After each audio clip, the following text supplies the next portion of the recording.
Oh, I forgot to change the title. What's up, y'all? An amputee cornhole player accused of shooting somebody. How in the hell can somebody that's a quadriplegic shoot somebody?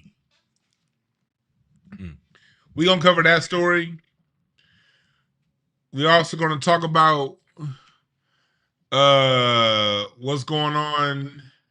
There was this some people in the Latin community feeling a certain way about Cesar Chavez getting the treatment. Cesar Chavez getting the nigga treatment. So they tried to lie on Dr. King and draw a false equivalency. We're going to cover that. And we're also going to cover this airport meltdown that's been going on. TSA, as we all know, they've been, well, I don't know if we all know, but TSA has been overworked and not paid.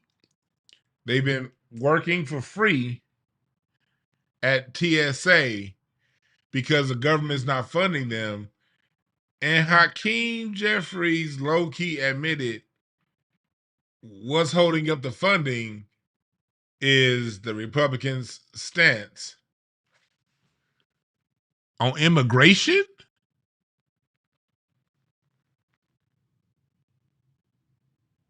We're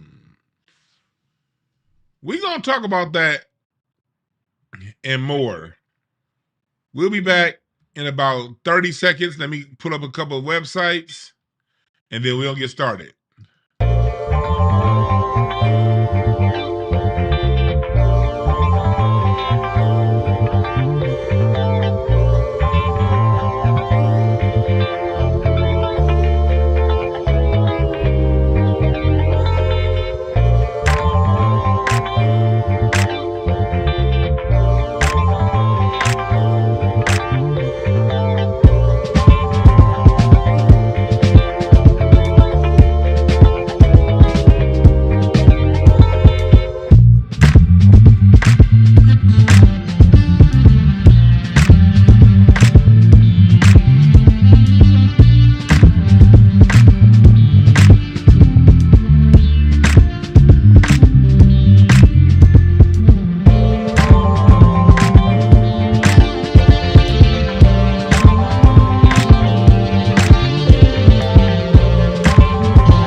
Y'all, we are here. Welcome, chat room. Thank y'all for joining. What's up, Shayla?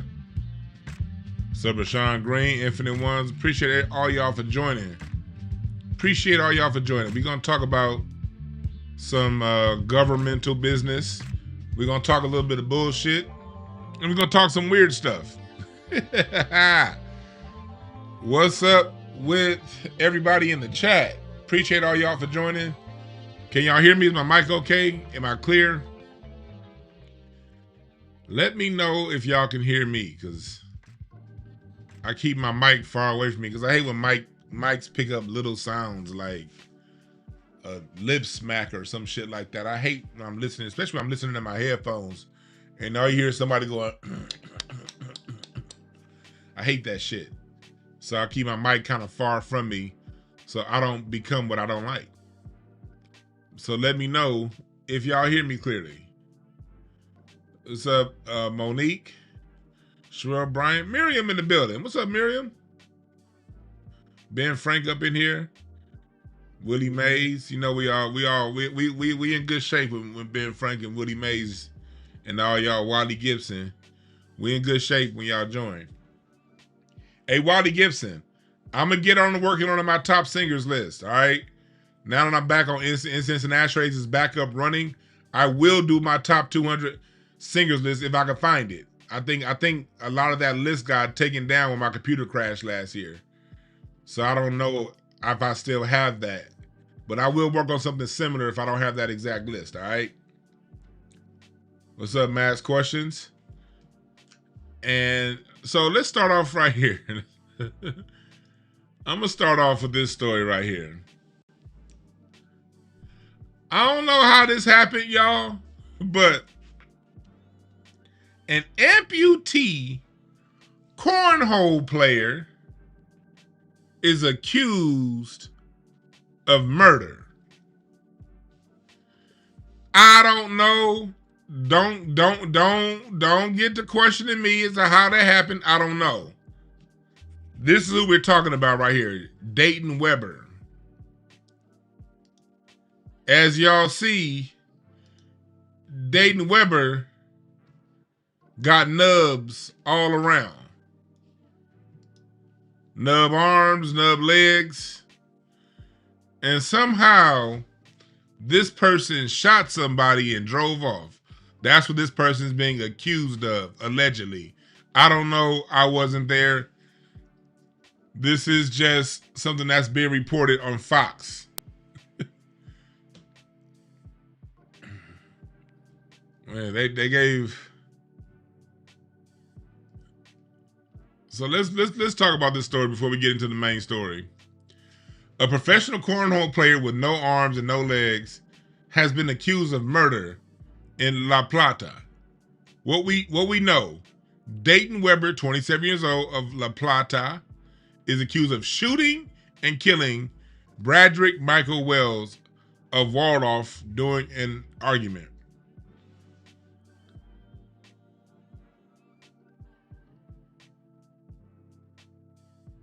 How in the hell is this person pulling the trigger? What kind of, is this an elephant gun? What are we talking about here? They're accusing this person of shooting somebody. What kind of trigger was the trigger made for like Goliath or something? How in the hell can Nobbins pull a trigger? That's what I'm trying to figure out. Let's keep reading. Police say Weber was in his car when he shot Wells in the passenger seat, then pulled over and asked two back seat passengers to help pull Wells out of the car. They refused and got out of the car. Weber then fled the scene with Wells in the car. What kind of car was this motherfucker driving? I got so many questions. This dude was driving and pulled the trigger. Did they put a prosthetic finger and lower arm on it? Like, the dude had to have like one of them arm prosthetics. And what do they call this? A tibia and the fibia? I don't know which ones. It's the ulna and the radius. Chat room, I ain't been in class in a long time, but is that what the lower armor is? Chat room, correct me if I don't know. I didn't look this up, but I remember from biology class in 10th grade, the ulna having like it's like ulna and radius. Is that name right? I haven't checked the name since 10th grade biology, but I think that's what this is called, the ulna and the radius. Does he have like a prosthetic ulnar radius and hand to pull the trigger? What in the fuck is going on here? What are we reading right now? Is his car plugged into his mind? Is this dude driving a Tesla? What did he have like a Tesla screen and he like punched in the address and was like, I just shot this nigga. Drive back to 222-777 Fort Wayne Drive, Indiana, California. Go. Is that the fuck?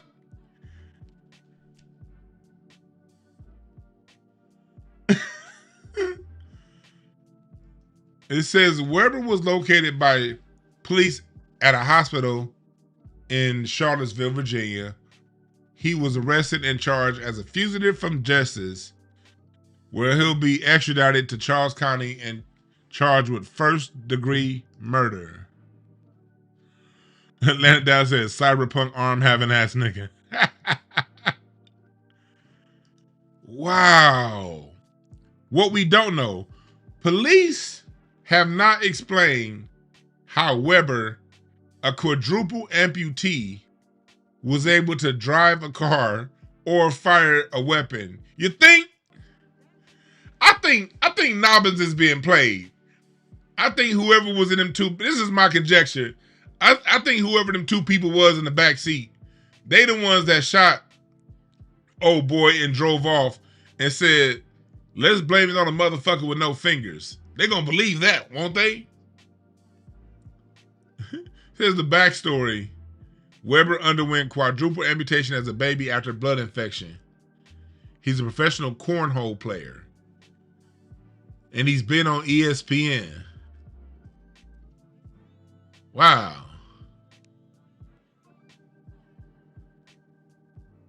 How in the hell did this happen? This dude must have had a gun that had a trigger with a lever on it. Like, he must have had like a gun sitting on his center console. And if you want to shoot somebody, there's like this long lever or some shit. And when you want to pull somebody, he just bumped the lever like, he be like, pow, pow, pow, pow, pow. How in the hell? Somebody's dead, and I don't want to, make fun of the dead or whatever. But hey, I'm an FBA man. That's what we do. Black Americans. That's what we talk shit. We don't mean no harm by it. We don't mean no harm. But we do got questions. How in the hell did he shoot somebody and drive off? I think we living in a goddamn Twilight Zone. I think somebody said that in chat earlier. What the fuck? Y'all want me to believe that? I think old boy is innocent, personally.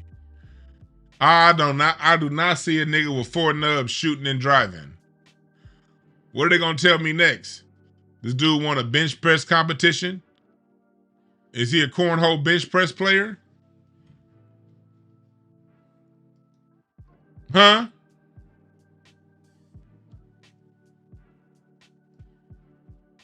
I'm gonna look on YouTube and see if I can find this dude playing cornhole anywhere. I'm gonna see if I can find this dude.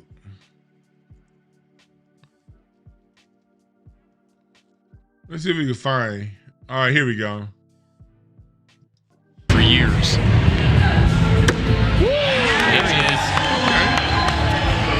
25 years old out of Charlotte Hall, Maryland. Leave the door open, baby. A couple out to the right. Can Dayton Weber take advantage here? Back two is going to be good. Oh, homie, look. He's up 4 points in the round after 2 bags from each. This might get taken down, but you watch it later on. This video getting taken down, but look at this. It's all right. It's going to set up a field goal for him. He's got a lot of room to work with. Just work right down the middle of those bags. Perfect. This motherfucker's good.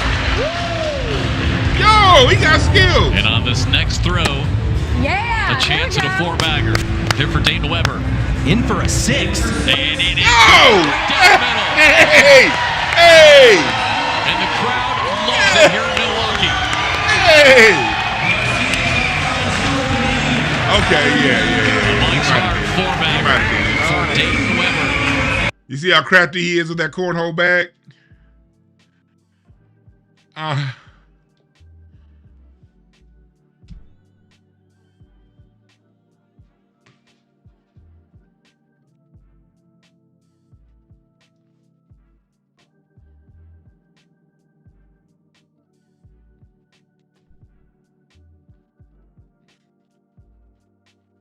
Well,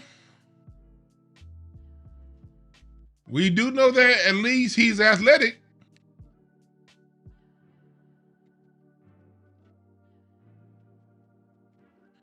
Well, whatever happened, rest in peace to the victims. I hope the true perpetrator gets convicted or whatever. And we will follow this story as it goes along. Boy, I need a break after that. I already need a break. We're only 15 minutes in and I already need a break. Go to incensesandashtrays.com for my music blog. I put up an article yesterday on a young brother named Veritas Miller. Young band, old soul. For those of you out there who are talking about, there are no young musicians, this young brother right here just turned 21, and this whole band was in their 20s. I went to go see them last week at the Townhouse over in Venice, and they really impressed me. This band really impressed me. All these young bulls. We'll get to the next stories, but y'all gotta go to bamfamilytree.org and also go to incensesandashtrays.com where I'm covering the real live music. This was them the other day.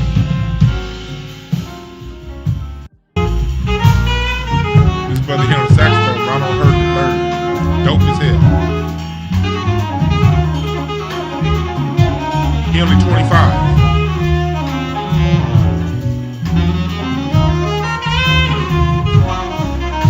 This was a dope band right here, man. I was so impressed with their musicianship. This is Veritas right here on piano.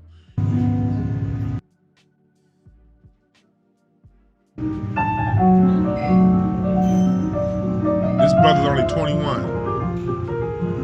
A young virtuoso.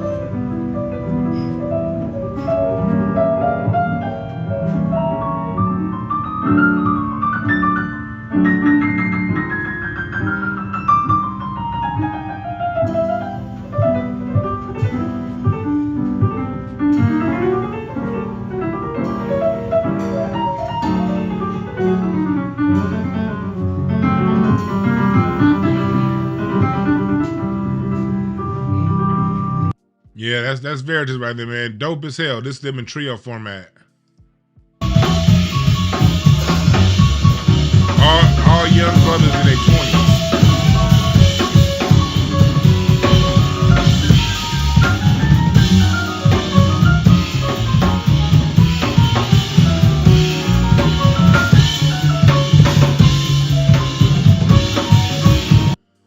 So check out my article.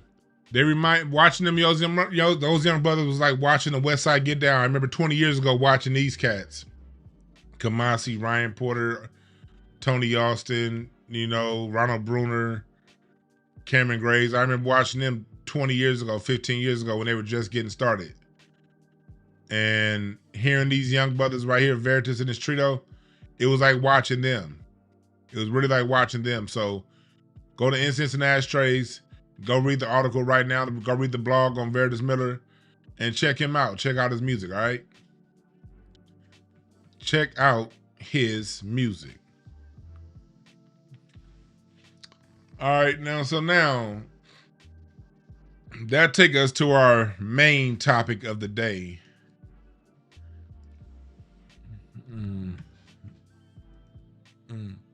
Are the Democrats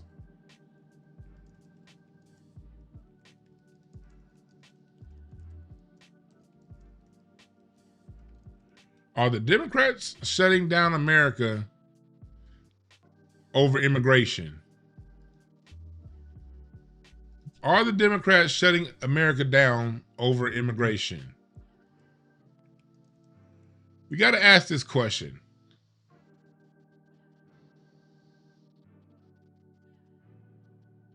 Biz Marti said not a single cup of lean in sight. Right.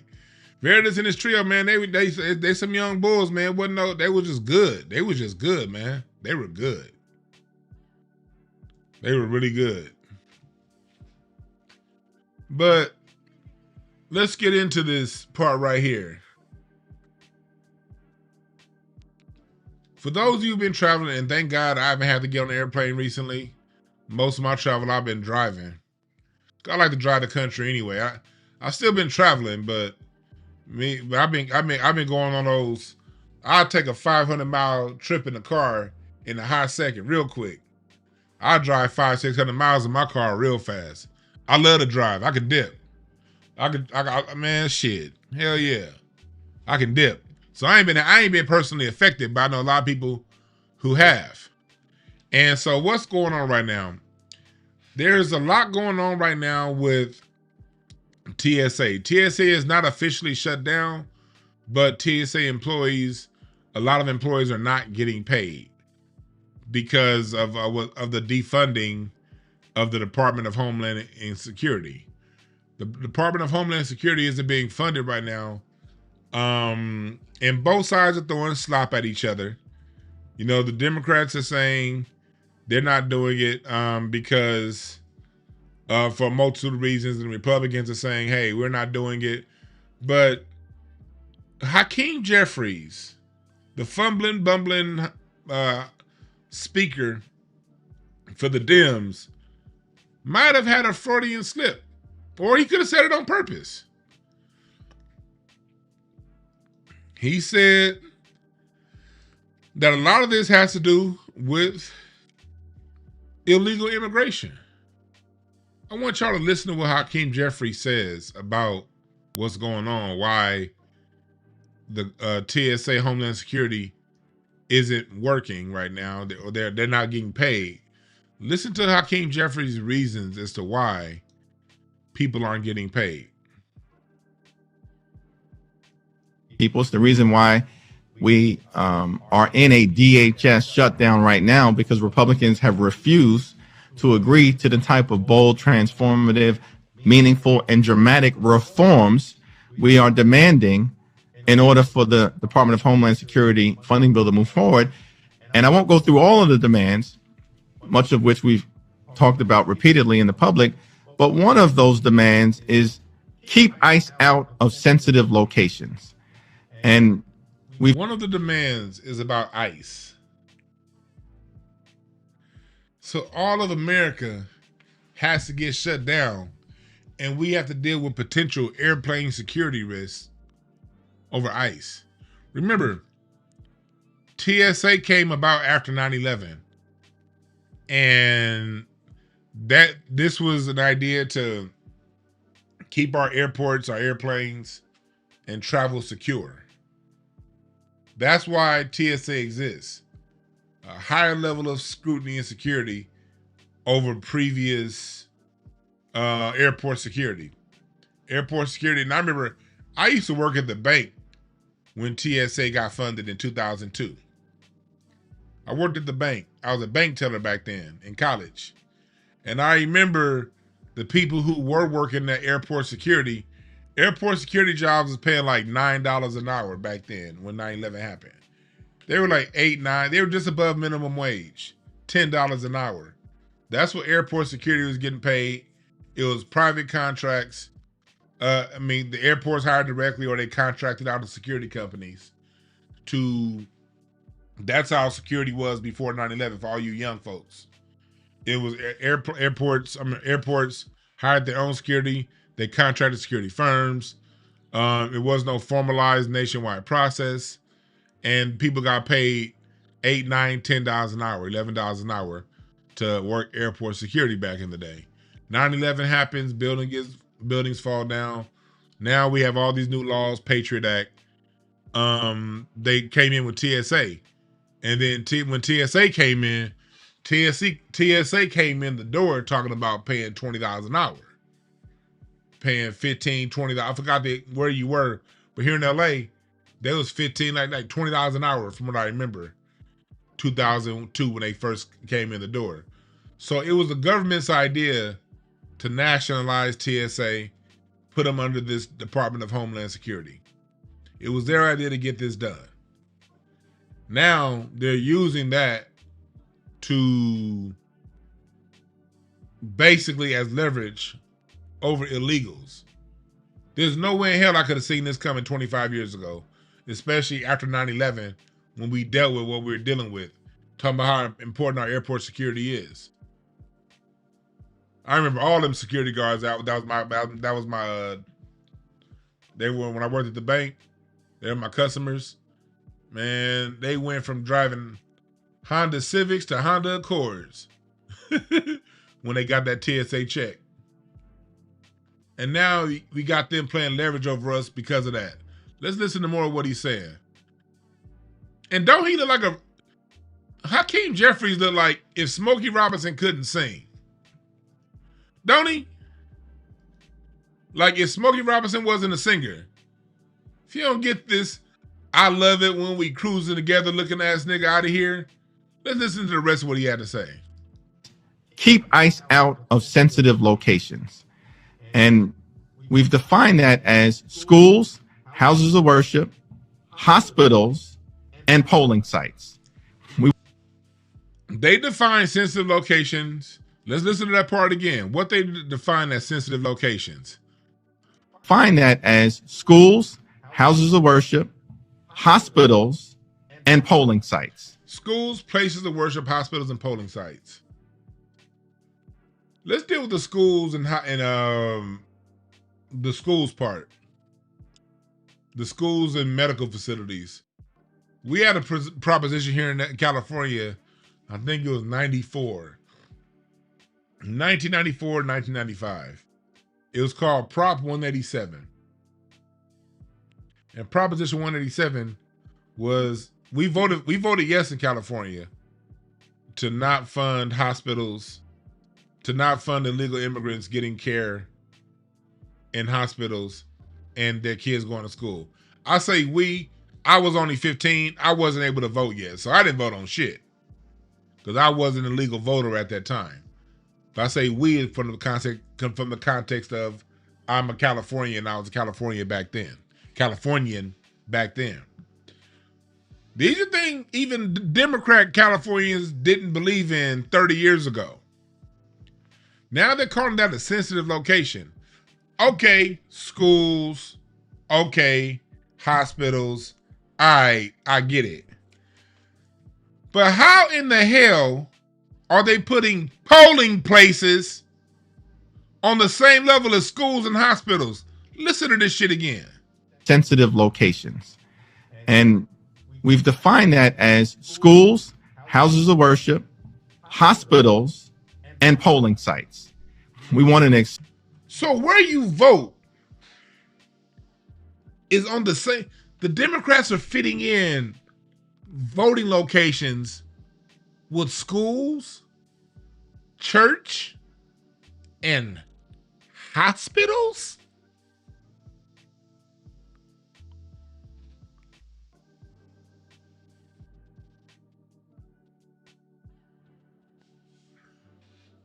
I get being humane and not wanting to see kids get pulled out of schools. You know, not trapping people from going to the church house. I understand that. That's fine. That's fine. Although us as black people, we don't get the same kind of considerations. You go to the goddamn hospital, you break a law, the police will be right up in the hospital with a pair of handcuffs on that goddamn rail that you on. You in a hospital bed, and your goddamn arm is chained to that hospital bed if you're an American citizen that breaks the law. I don't like differentiating ICE from the police. If the police can do it, if the police can go there, so should ICE. If law enforcement can do, if ICE should be right in alignment with what law enforcement is allowed to do. They're trying to carve out special niches for law enforcement and then putting polling places. So people, those of us with TSA pre-check, we can't get our pre-check on if you want to fly. So so ICE is not at polling places?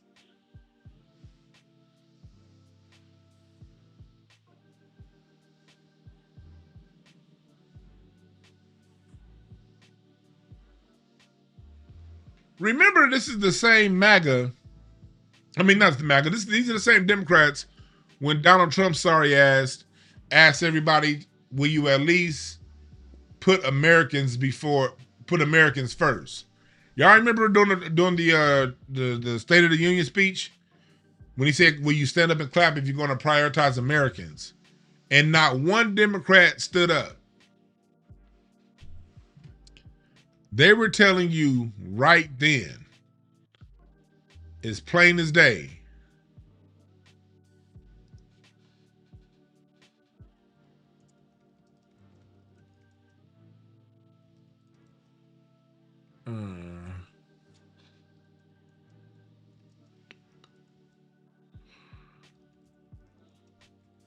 let me see if I can find that video. Here it is. This right here tells you exactly all you need to know. That State of the Union speech was boring. Trump wasn't talking about shit. He was lying his ass off 99% of it. But this part right here showed you what's really going on. If you agree with this statement, then stand up and show your support. The first duty of the American government is to protect American citizens, not illegal aliens.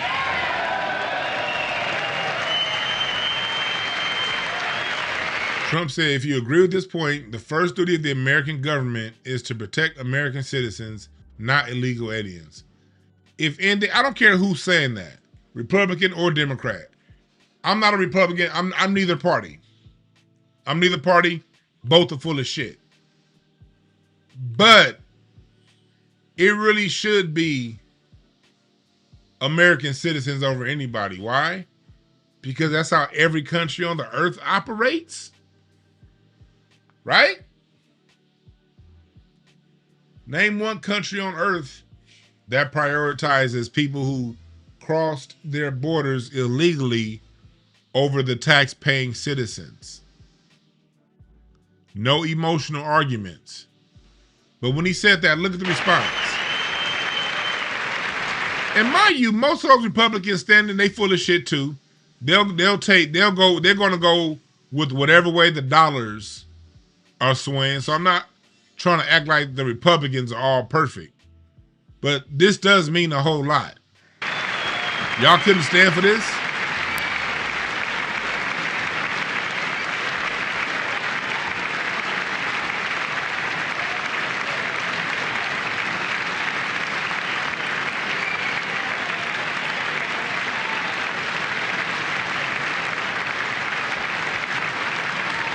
Look. If you agree with this statement, then stand up and show your support. The first duty of the American government is to protect American citizens, not illegal aliens. So there you have it.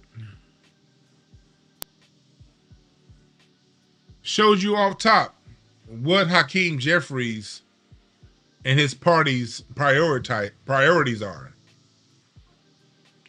And here's the crazy part about it is, as we saw with what happened in Texas last month with Jasmine Crockett, most or a lot of people who come to America, new Americans, they agree that Americans should be protected over illegals.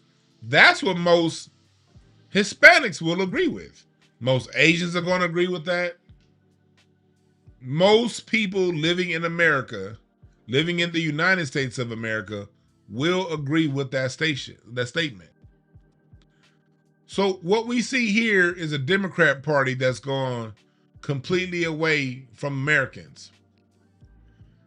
Just like the Republicans. The Republicans, y'all not innocent.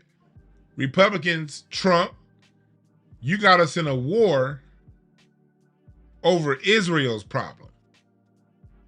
Israel wanted that fate with Iran. Most of America said no. And the Republicans went in on that war anyway. So what do we have here, people? We got Republicans putting us in wars that aren't our fight, prioritizing Israel over America. And you got Democrats prioritizing illegal aliens over America. What we have is two parties that are putting the interests of non-Americans over America. And that's why jobs are tough. That's why inflation is rampant. But you'll get these barely political jackasses trying to say, no, the reason why it's like that is because FBA is paying more attention to what's going on with Africans than what's going on in America. You idiots that talk like that need to sit y'all asses down and turn your mics in. Turn your mic in and pick up a goddamn spatula and go flip burgers for a living. You shouldn't be talking. Americans are screwed over because both parties have interests outside of America than Americans. Democrats chose Ukraine over Americans when it came to housing. Here in LA, Karen Bass just gave $1 million for Asian and Pacific Islander housing. Nothing for Black American housing. Both parties are being run by outside control, and people want to sit back and act like this isn't happening. Felix Speaks with the Super Chat says, these same shield judges and lobbyists have never spoken this loudly against crime bills or the one-to-one sentencing disparity between crack and powder cocaine. Real talk, Felix Speaks. That is real talk. That is real talk. So while people are playing these partisan fights over which party cares about the other party, neither party is giving a damn about us. That's why I call people who are 10 toes down for these parties. Like by now, y'all, how can I say it? I don't want to be disrespectful. I don't want to be rude.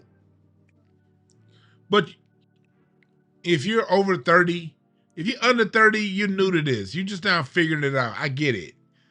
30, you just about 30, you're still learning this shit. I'll do the naive thing for those under 30. But you still 10 toes down for either party? And you think either party gives a fuck about you? You're retarded.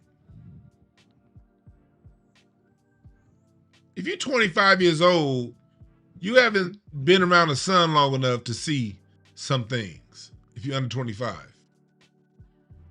But if you 28, 29, 30, 32, especially in your 40s and 50s, you're just hopeless if you're in your 50s.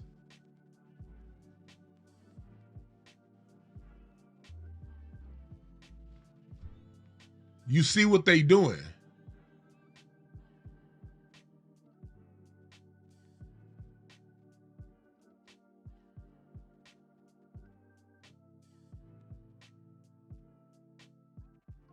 The Democrats have a perfect opportunity right now because Trump is such a screw up. Trump is just sorry. The Republicans are sorry. They infighting. They killing each other. They over there killing their speakers like Charlie Kirk. Attempted assassinations on Trump. The Republicans are literally eating themselves alive. All the Democrats have to do for the next 2 years, 3 years, 2 years now, even if it's just going to be short-lived, even if it's just fake, even if it's fake, they have to show a kinship with Americans. If the Democrats hopped on the side of tax-paying Americans, let's move reparations to the side because, you know, as Black Americans, our priority is always going to be reparations. Even after we get them, it's going to still be more reparations in other areas. But reparations aside, for all Americans,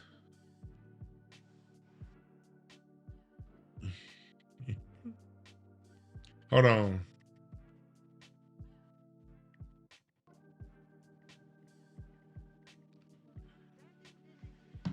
All the Democrats have to do is show and reach out and show goodwill towards Americans. Hey, let's get this TSA thing shut down. Let's prioritize jobs for Americans let's retrain Americans for the modern economy. If the Democrats spent the next 2 years putting together and showing that and putting it out there that they're going to retrain Americans for the modern economy, they're going to prioritize housing for Americans. If they did all that, they could have Americans in their hands for the next 20 years. For at least the next 4 or 5 election cycles, Democrats could have America wrapped and sewn up if they pivoted and started taking care of Americans.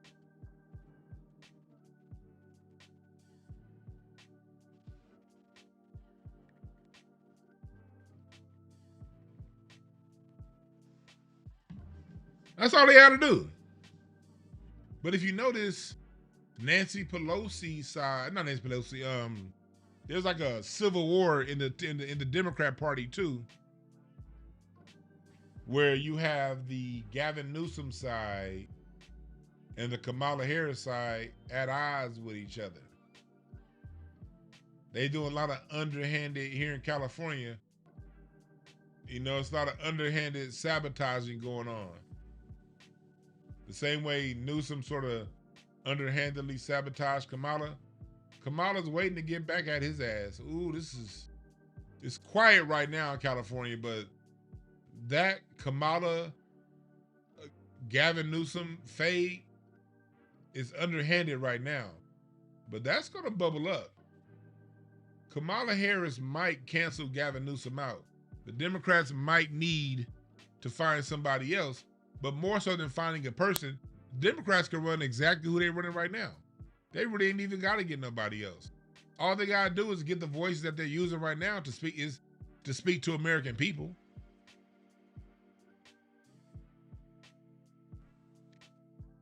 But they're not going to do that because they hate Americans. The Democrats hate Americans.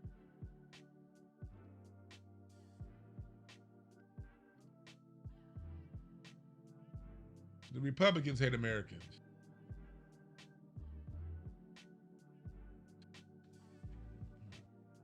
And so we stuck with this.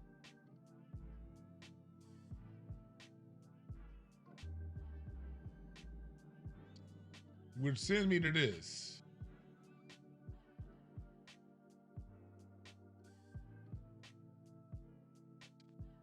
A so-called grassroots Latino organizer,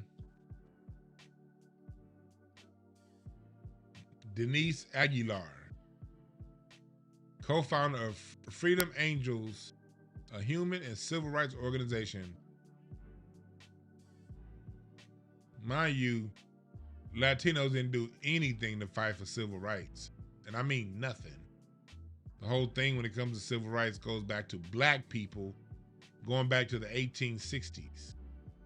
Remember, civil rights is something that black Americans started. That fight was started back during slavery, actually. Frederick Douglass was civil rights. The first civil rights laws happened in the 1860s. From 1860 civil rights legislation to 1960s civil rights legislation. It's all been 100% with the efforts of black Americans. Not Latino, not Asians. They weren't in there that. So now you got this Denise Aguilar lady who's a quote-unquote so-called civil rights person. She writes this tweet. Martin Luther King Jr. Well, let me put this in here before I read that tweet.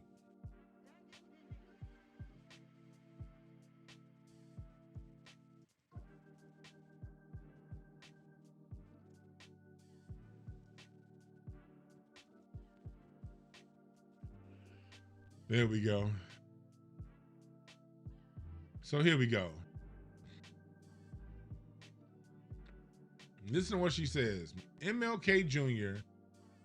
has long-standing documented allegations, serious sexual assault related, according to FBI material. You can't even speak, Miss Aguilar. Will you write this shit in English?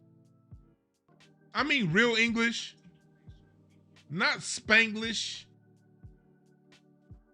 can you at least have enough respect for Dr. King to write in English? Mr. MLK Jr. has a long-standing documented allegations of, she missed the word of serious sexual assault. You forgot accusations. Assault related according to, you forgot the word accusations. According to FBI material. When are we going to see his name removed from everything? Or is it easier to erase Chicanos? First off, Miss Aguilar, there was another FBI dump of MLK files last year. Remember this time last year when Charlie Kirk was saying that he's going to go after Martin Luther King? Y'all remember that before Charlie Kirk got hit in the neck? Remember he was saying that? Do y'all remember people saying Martin Luther King was cheating on his wife? Do y'all remember that? All of those documents got released last year. Not one document, not one, showed that he was having infidelity with his wife. And if he was, what the hell would that have to do? If he was cheating on his wife, what in the hell would that have to do with what he did? Nothing. But for those who believe in impurity, he didn't. I wish the King estate would start suing people like her. I really do. I really wish the King estate would sue people like her. They should have sued Charlie Kirk when he was alive. Hell, they should sue his whole ass wife for carrying his whole ass legacy. Turning Point should still be sued for what they were saying about Dr. King. And this is what we opened up. This is what, when we talk about black-brown coalition. This is what we talking about, black-brown coalition. All you black and brown niggas. Again, no issues with individual Latinos, but as a group, we have not worked together in this country, and that's just a fact. As a group, blacks and Latinos have never worked well together. The only time we work together is if it's a black person in leadership giving handouts to Latinos. That's when it works. Outside of that, it's never worked together. It's fake. It's phony. Now, I do believe we can work together. I do believe that. I believe everybody can work with everybody at some point. In some areas. But working together is going to require complete honesty. If there ever is going to be a time that we all work together, everybody's going to have to be honest. And no one's being honest. So if nobody's being honest, nobody can work together. I can't work with a liar.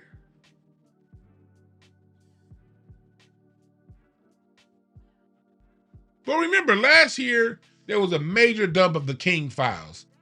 And nothing echoed this. Now that, see, here's the worst part about it. Cesar Chavez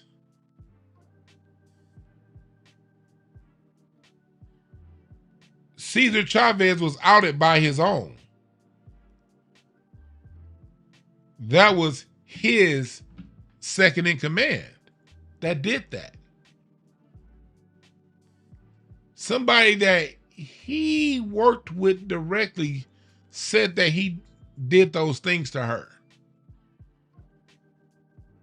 What does any of this have to do with MLK Jr.?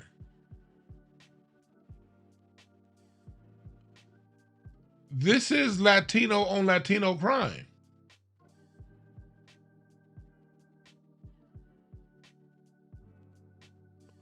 That's what this is. And here's the reason why I say, yes, you can work with people if everyone's being honest. Let me tell you why. Because honesty clears the room.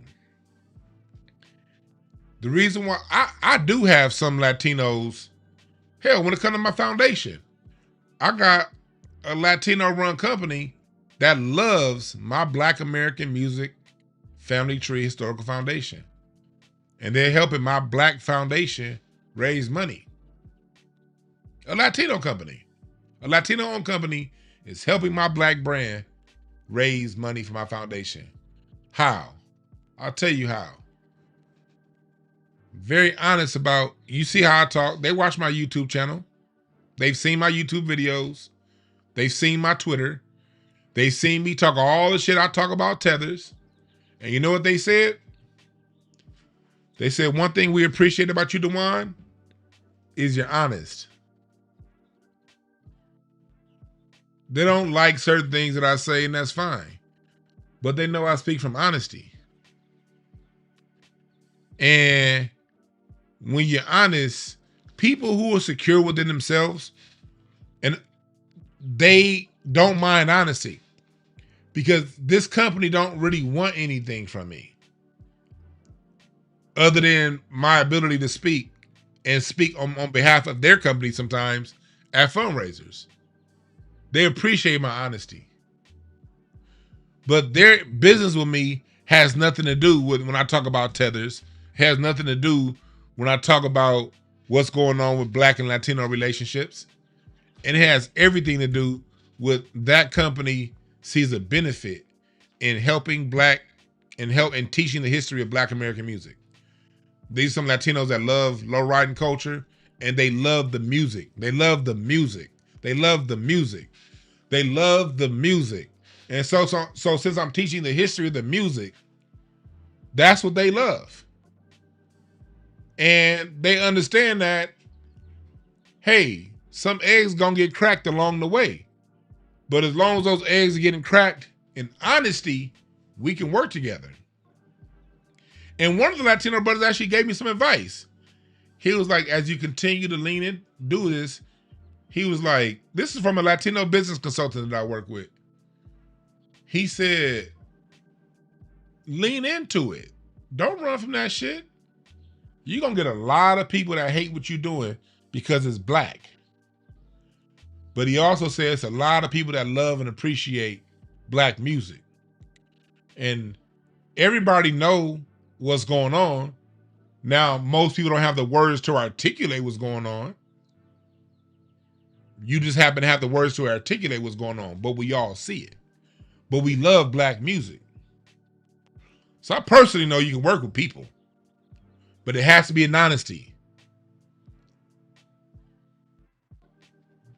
You can't be one of these people that say, oh no, we all are homies, man. We all get together, man. It's okay.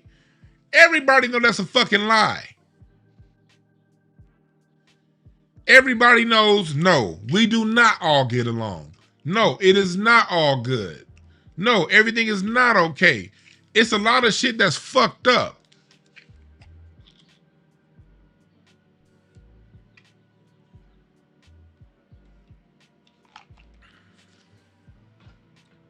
Everybody sees it. But what happens on a lot of these podcasts? Nah, man, the Latino homies, they good, man. We partying, we kick it.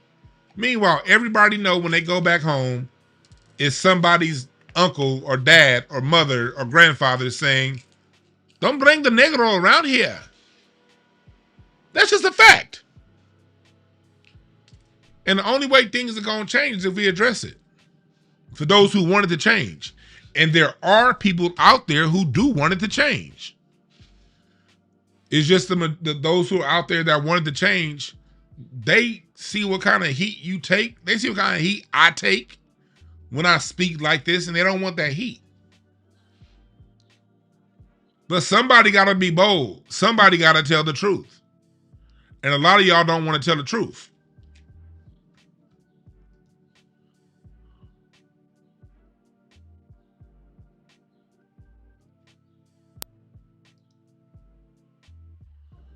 DeAndre Mosey says, with the numerous divisions among Latino groups themselves, how can we Black Americans have a proper coalition with them as a group?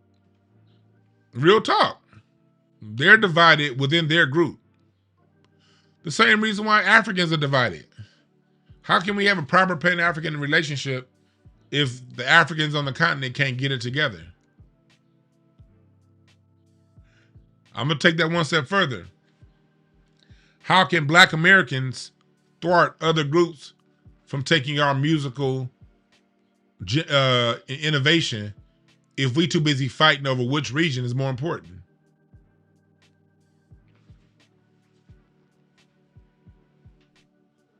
Hello.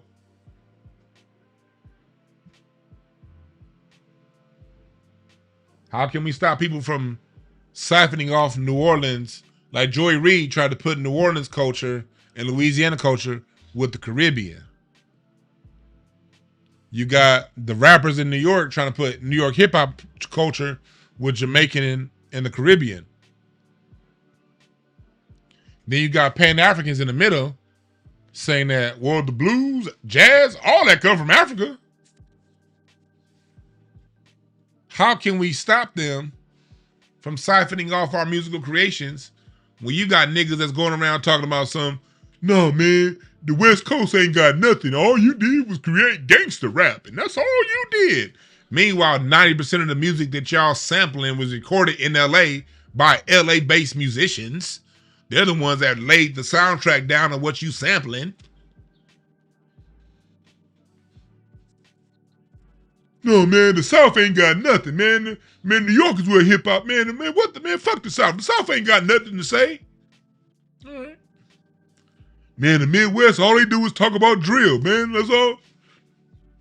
We be over here shitting on other regions. You got, like you said, you got the Isaac Hayes dude, that shit stick looking nigga. Man, the Grammys need to rewrite how they vote on who wins because only musicians from LA.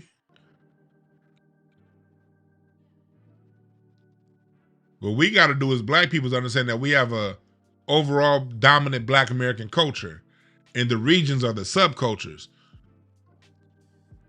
People don't understand the difference between culture and subculture. The culture is Black American. The subcultures are the regions. The subcultures are the divisions within the regions. Queens versus Brooklyn, that's a subculture of a subculture. New York is a subculture. LA is a subculture. Dallas, Atlanta, Chicago, the cities, the regions. The regions are all subcultures. The culture is Black American. And the culture, Black Americans are being attacked. People aren't attacking our subculture, they're attacking Black America. But we'll keep divided based on subcultures. Slightly different interpretations of the same sound. Again, slightly different interpretations of the same sound.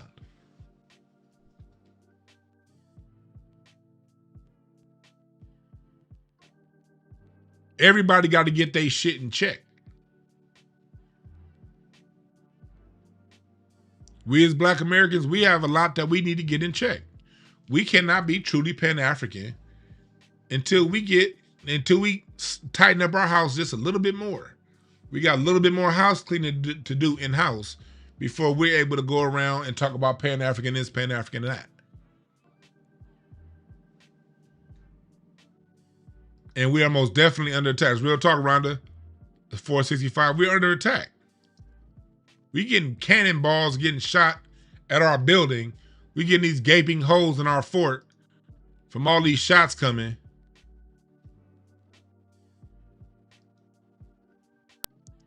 We got to deal with that.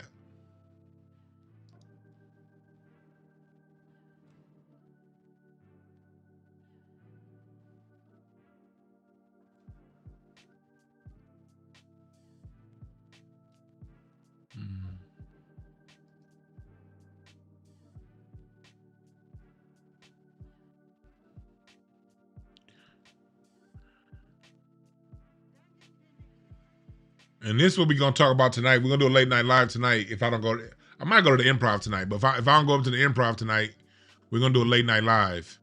And we're going to talk about this tweet by Slauson Girl. She said, the history of gangbanging in South Central Los Angeles has reduced Black men to a level of poverty decades after that is not being discussed enough. this directly impacts not only dating but the black family. Mind you, I love Slauson Girl. She dope as fuck. But Slauson Girl's been on that black and brown shit for a long time, up until her brown boyfriend changed on her. She's blaming what's going on here in LA to city planning.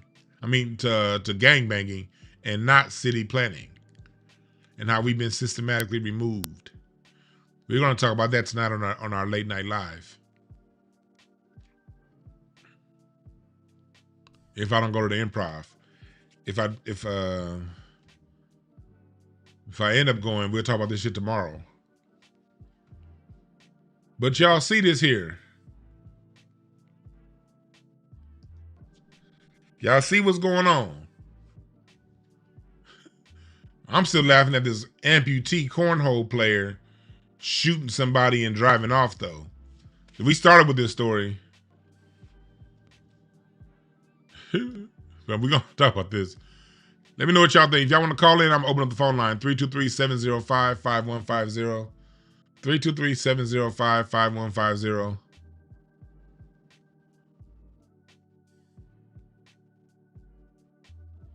That's real talk, Brother Love. What's up, Brother Love? Everybody say what's up, Brother Love. That's day one right there.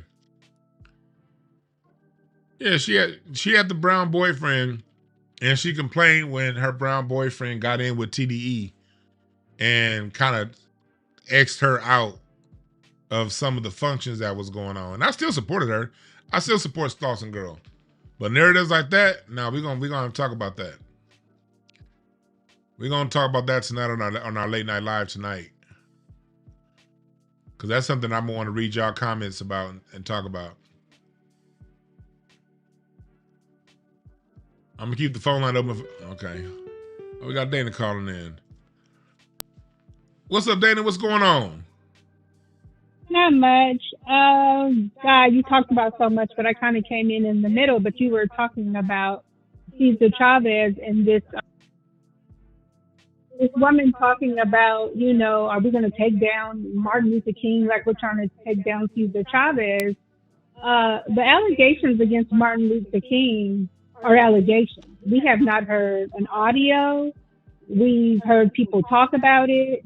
But Cesar Chavez, his own person, Dolores Huerta, is saying that he fathered 2 children and then I married his brother. And then young women are saying that, he asked me to come into his office. I passed his secretary, went into his office, and then I was assaulted. Yeah. So with all that being said, I'm sorry, go ahead. No, go ahead. No, I was agreeing with you. Go ahead. Okay, with all that being said, Cesar Chavez.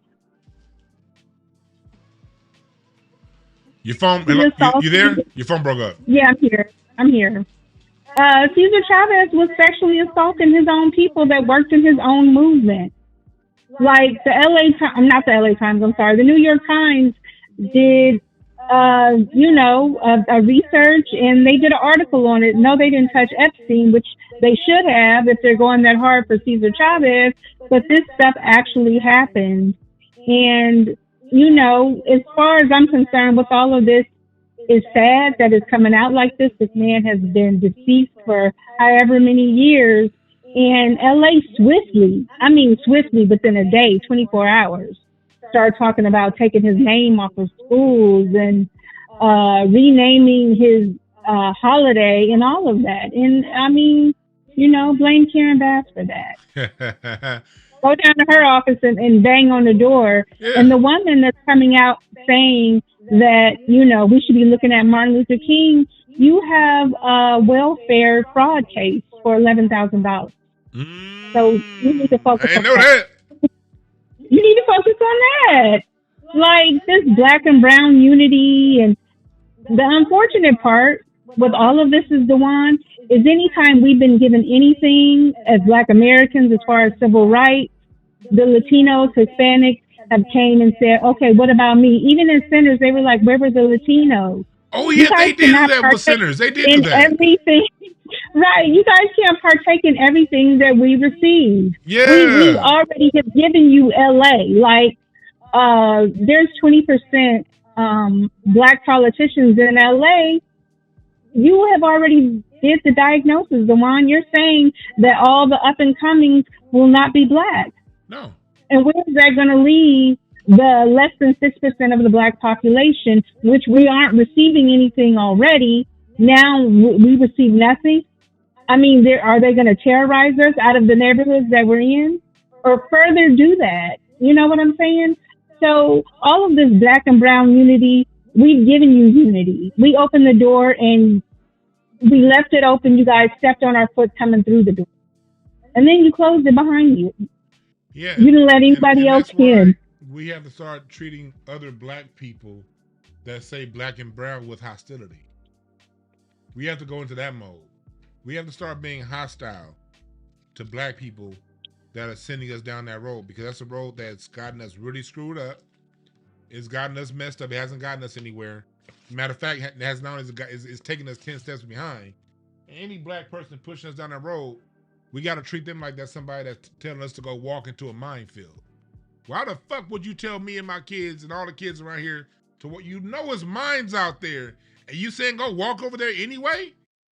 Now we got to treat Black people with hostility who talk about that shit. I mean, well, that's all of our politicians in LA. There's a business owner named Kenny in Las Vegas, and he videotaped or he recorded on social media that he is a business owner. He's been selling tacos in front of this church for 14 years. So this undocumented immigrant that's selling fruit is across the street from him. And all of this is in a Black neighborhood. So the Kenny approaches the vendor and says, you have to ask for permission. Where's your permit? I had to go through all the channels. I've been here for 14 years. You're in a Black neighborhood. That's going to take business away from me. And he now is receiving all this backlash and like threats. Yeah, and also this, Danny, you're here in LA also. Red Supreme covered this recently. Mexicans, they can put up taco stands all throughout this city. How many? Even they'll have them. The minute a Black okay, person, go ahead. The minute a Black person pulls out a barbecue pit and fires it up, it's permit city. We gotta have everything: health permit, city permit, permission from the businesses in front. And if we don't have all of that, and it's hard to even get those permits, our shit gets shut down ASAP. Go ahead. Yes. On Crenshaw, the brothers have been selling barbecue, breaking out the barbecue pits in LA since I can remember, like the 90s even. These taco vendors are everywhere in every neighborhood across the street from each other. And on Western in Koreatown, they're like up and down where they're like, they take up about 2 or 3 blocks and they're all selling the same tacos. But there's nothing. They're just there. But my thought about that is that's like cartel sponsorship. I'm sorry. That's where I am with it, because they just popped up everywhere. They're in every neighborhood. Even UCLA, I see them over there. I see them in Santa Monica. So those are like mainly affluent areas, but it's all tacos, and they're just set up everywhere, and we don't know anything about a permit, which are very hard to get. Like you said, the permit for sanitation, for food handling, all of that is everywhere. You see at any time of day or night, early morning, late at night, taco trucks and food vendors, and they're just really just selling tacos. Right. But they're everywhere. Right. There's no neighborhood where they're not. And for us to get a permit or anything like that, they will hassle us or have us in paperwork hell where it'll take at least 2 years from the start point. Yeah. So anybody's allowed to make money in any neighborhood but us. We are not allowed to make money. We are not allowed to sell anything. We are not allowed to do anything. The only thing we are allowed to do is take legalization. That's what they have for us. Real talk. All right, Jawan. Thanks so much. Thank you. You have a good one. You too. Bye.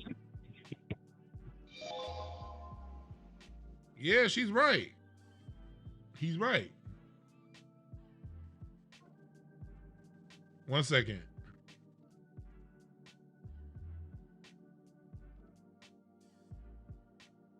1 second, y'all.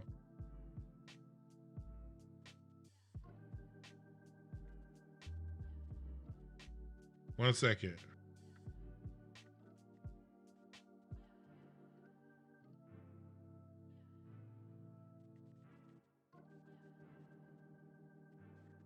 All right, let's go. Sorry about that. I ain't got no. Y'all know me. I run apartment buildings, so I'm over here trying to handle this contractor I got that's taking care of one of my units. Like, hopefully his shit is done. He needs to be done today. Done, please, done. Anyway, but no, Dana's 100% right because, like me, I barbecue. Y'all know how good y'all be seeing me on y'all be seeing my skills if you follow me on Instagram. I'm cold than a motherfucker. People always asking me to do, like, I could have easily opened up something, but I'm not dealing with the headache. Black people don't just get to open up and cook without dealing with all kinds of drama. If I didn't have other things going on in my life, I probably would deal with it. If I needed to make some money, I probably would, but I got too many other ways I make money.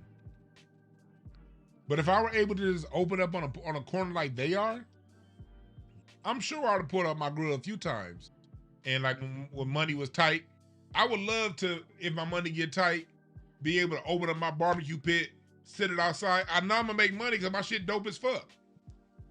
But I can't do that in LA. Because I'm not here illegally.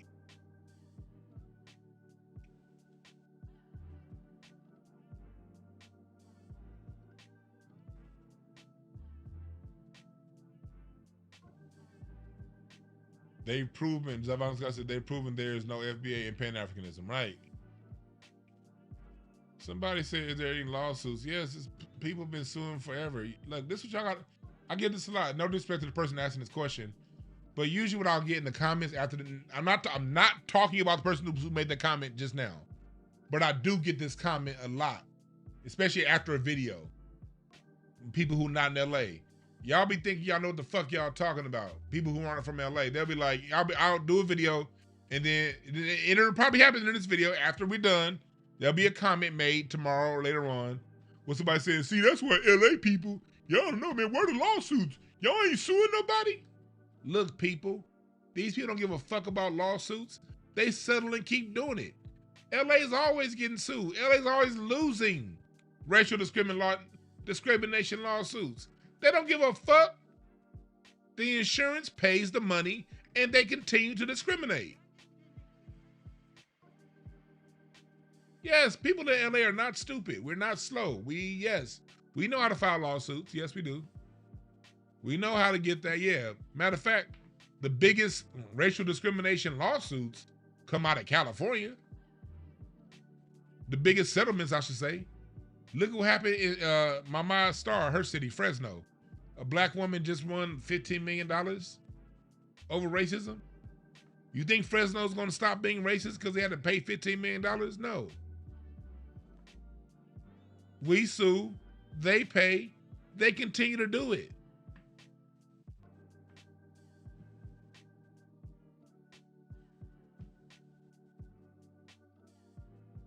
Yeah. Settlement and everything.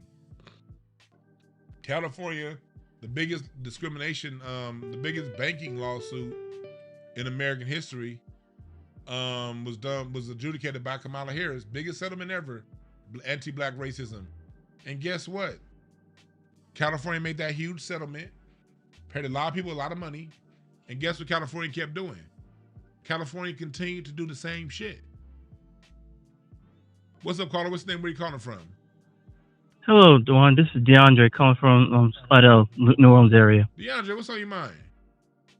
So I was just trying to wanted to say that like a lot of different contracts here in New Orleans has been also going to a lot of Latinos. Like after Katrina, whenever they had like the people who were in the housing projects, and they were offering contracts to be able to like rebuild different houses and whatnot. All of those went to Latinos, and so you've been seeing like a surge of Honduran populations coming here in the city. And one of the crazy, ridiculous things they try to label New Orleans is Afro-Caribbean Paris, which makes no sense when the culture is Black American. Yeah, like DeAndre, I've been noticing that with that like Joy Reid tried to say that Caribbean culture is New Orleans culture, and I see that a lot. I'm directly addressing that in my book because the part that they leave out is the reason why, like when they try to talk about music. Well, if jazz came from Caribbean culture, where the fuck is the Caribbean jazz? Where's the French jazz? The reason why all that stuff got there, I want to use Congo Square as an example of where everyone was allowed to gather. Congo Square is where somebody went when they already knew their instrument. You didn't go there to learn an instrument. You learn your instrument at home. Nobody wants to hear somebody that can't play a trumpet. You'll get kicked out. You don't go to places like Congo Square until once you already know what you're doing. You know what I mean? And they leave out the fact that the reason why New Orleans has such a blend of music is because that was a major hub for free black people, and leaving those plantations and getting city jobs. Because it's a port, building, steamboats and things like that. That's why it was that, and black Indians leaving reservations because there's no money on the reservation. Like Indians and black people were pushed into the same neighborhood, and that's where a lot of your music comes from. They don't talk about that about New Orleans culture. Yeah, during Reconstruction, after Reconstructions, Indians and blacks were segregated into the same exact neighborhoods. That's where the music comes from. But they don't want to talk about that. They don't want to bring up the Caribbean part. Exactly. And with so many opportunities with all the music in here, they try not to let us be able to establish like permanent locations of like businesses with music. Like on Royal Street, they had the Rouge House. A black veteran was trying to build up a huge music venue, a restaurant, and everything that could have competed with the House of Blues. And they blocked that after her trying to blocked her from trying to be able to sell alcohol in the area, in the location, which is New Orleans. Alcohol sold anywhere. Yeah, and because of that, New Orleans and alcohol go hand in hand. Right. And so they blocked her, put her in court on hold for several years of trying to like get her license to be able to sell alcohol, and then to the point to where it exhausted all of her resources and she had to give up the place. And still to this day, that building still isn't being used for anything. It's better to not be used for anything than give it to a black person and we get an economic leg up. Mm-hmm. Exactly. Thanks for giving us a call, my brother. Yes, sir. Yep.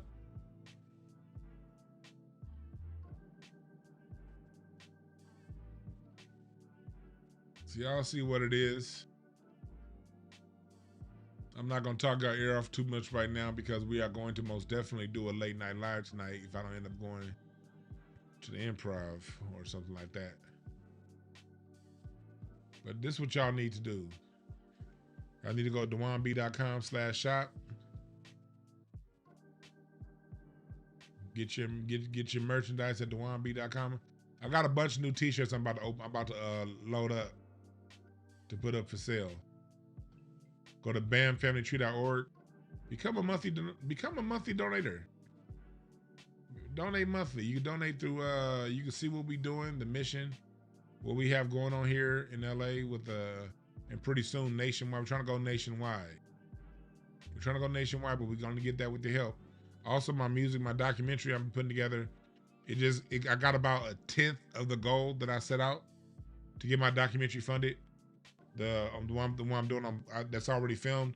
I only got 10% of what I was looking for, so everything else is just being putting together, kind of piecing together.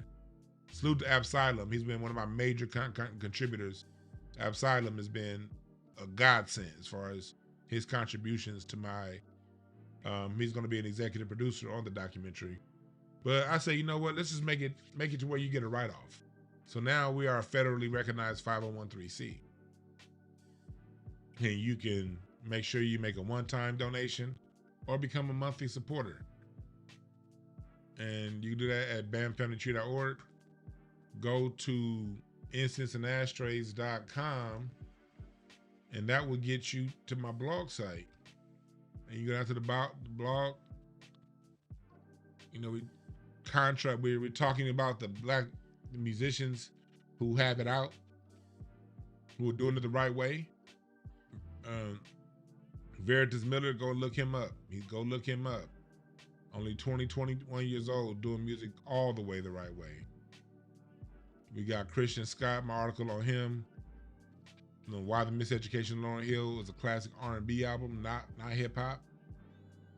How Dancing in the Street changed and built the Motown sound. We got the story of the untold roots of Black lowrider culture. Talking about all this right now at incenseandashtrays.com, documenting and preserving Black American culture. Somebody said, DeJuan turns anything into a musical discussion. Yes, because all is music. Remember that. Remember, all is music. Sound. The universe got put together through sound. Sound vibration. Sound vibration is a connector. It's a nucleus. It's a glue. If you understand sound and what that does to life and the genesis of life being sound, yes, all things do connect to music. All of it. Why do you think the government spends so much? Not I want to say the government. Why do you think the powers that run things, because it's not just the United States government, the powers that run things spend so much energy and money and losing money on messing up our sound?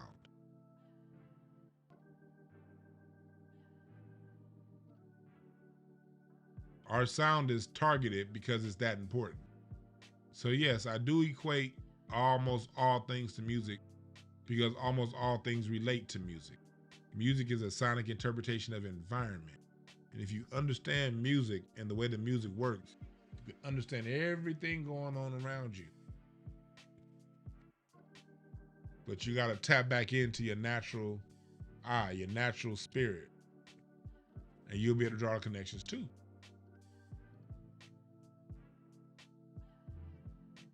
Real talk, divine harmony is control over all. Right.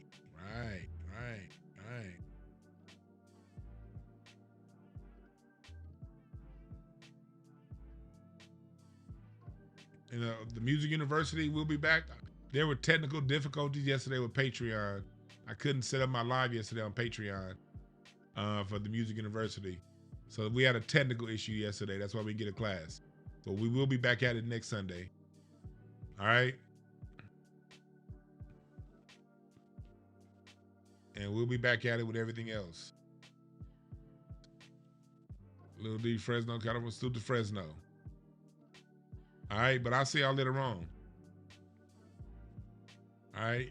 And remember, there are no perfect messengers, only perfect messages for those willing to pick up the game. We out.